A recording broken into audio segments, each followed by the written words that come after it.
Assalamualaikum warahmatullahi wabarakatuh. Bismillahirrahmanirrahim. Nahmaduhu wa nusalli wa nusallimu ala rasulil karim. Asyhadu an la ilaha illallah wa asyhadu anna Muhammadan abduhu wa rasuluh. La haula wa la quwata illa billahil aliyyil azim.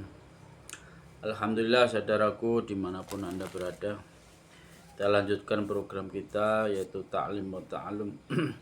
Hari ini kita dalam bab keutamaan sholat berjamaah. Dari Ibnu Mas'ud radhiyallahu anhu, ia berkata, barang siapa ingin berjumpa dengan Allah Subhanahu wa taala pada hari kiamat sebagai seorang muslim, hendaklah ia menjaga sholat 5 waktu di tempat azan dikumandangkan, dalam kurung di masjid. Karena sesungguhnya Allah Subhanahu wa taala telah mensyariatkan untuk nabimu sunanul huda, yakni jalan-jalan petunjuk kebaikan. Dan sesungguhnya sholat berjamaah di tempat azan dikumandangkan termasuk sunanul huda. Apabila kamu sholat di rumah-rumahmu sebagaimana perbuatan si fulan, berarti kamu meninggalkan sunnah nabimu. Jika kamu meninggalkan sunnah nabimu, maka sesatlah kamu.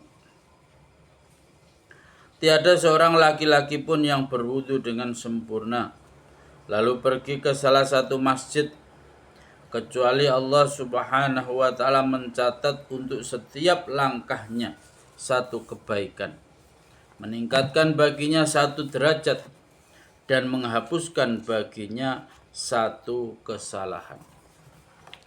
Sungguh saya melihat di antara kami pada zaman baginda Nabi SAW, tidak ada orang yang tidak pergi ke masjid kecuali orang munafik yang telah jelas kemunafikannya.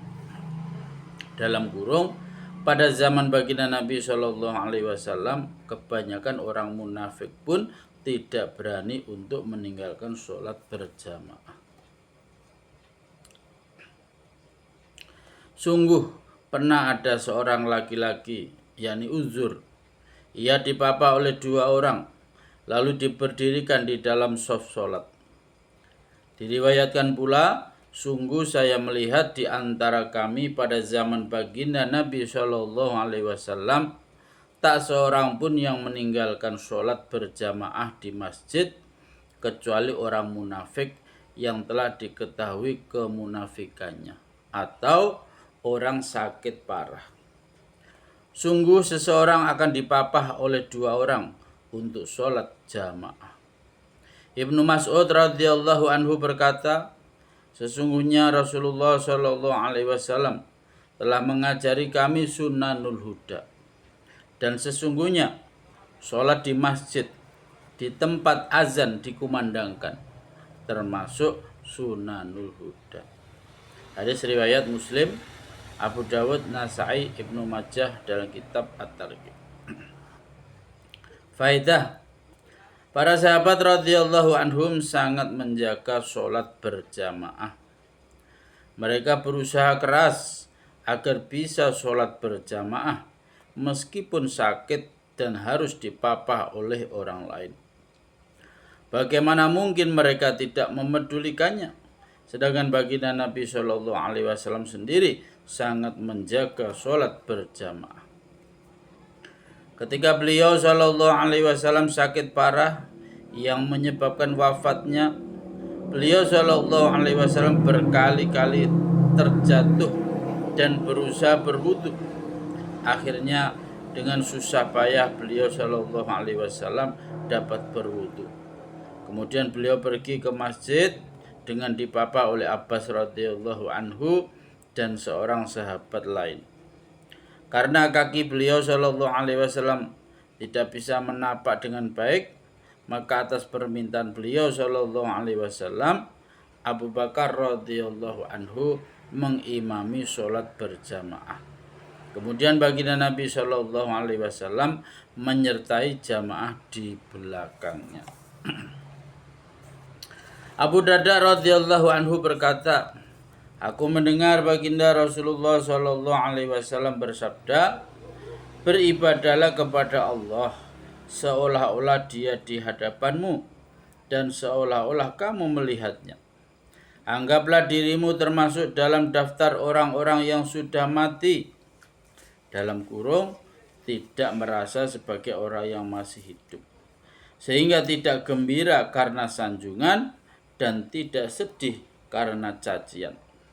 Selamatkan dirimu dari doa buruk orang yang dizalimi. Berusahalah agar tidak meninggalkan sholat subuh dan isya berjamaah, meskipun harus pergi dengan merangkak di atas tanah. Hadis yang lain menyebutkan bahwa sholat subuh dan isya sangat membebani kaum munafik. Seandainya mereka tahu betapa banyak pahala sholat berjamaah subuh dan isya, niscaya mereka akan berusaha untuk sholat berjamaah meskipun harus merangkak. Masya Allah. Alhamdulillah, saudaraku rahmatullah. Itu tadi hadis ketiga. Sekarang hadis keempat. Dari Anas bin Malik radhiyallahu anhu, ia mengatakan baginda Rasulullah Shallallahu alaihi wasallam bersabda, barang siapa sholat berjamaah karena Allah, selama 40 hari tanpa tertinggal takbiratul ula, maka akan ditulis baginya 2 kebebasan, yaitu bebas dari neraka dan bebas dari sifat munafik. Hadis riwayat Tirmizi dalam kitab At-Targhib. Faidah, maksudnya seseorang yang sholat dengan ikhlas selama 40 hari dan menyertai sholat mulai imam takbir, maka ia termasuk mendapat jaminan tidak akan dimasukkan ke neraka dan tidak termasuk golongan orang munafik. Orang munafik adalah orang yang lahirnya muslim tetapi hatinya kafir. 40 hari memiliki makna khusus yang dapat menyebabkan suatu perubahan. Sebagaimana bayi dalam kandungan selama 40 hari pertama dari air nutfah menjadi segumpal darah. 40 hari berikutnya menjadi perubahan-perubahan lain sebagaimana disebutkan dalam hadis. Oleh karena itu, para ahli sufi mementingkan masa 40 hari. Betapa bahagia orang yang selama bertahun-tahun tidak pernah tertinggal takbiratul ula. Alhamdulillah, saudara kalimat Allah SWT, Masya Allah. 2 hadis cukup. Demikian tadi keutamaan sholat berjamaah. Semoga Allah SWT memberi kita kemudahan untuk mendatangi, beri kekuatan untuk mendatangi panggilan azan, yaitu untuk berjalan menuju sholat berjamaah di tempat azan dikumandangkan, yakni di masjid. Saudaraku rahmatullah SWT, mudah-mudahan taklim hari ini Allah SWT beri kepahaman, niat untuk mengamalkan dan menyampaikan kepada saudara yang lain yang belum mengetahui. Insyaallah untuk sebuah majelis kita tutup doa kepada majelis. Subhanallah bihamdihi, subhanakallahumma bihamdika, asyhadu an la ilaha illa anta, astaghfiruka wa atubu ilaik. Wassalamualaikum warahmatullahi wabarakatuh.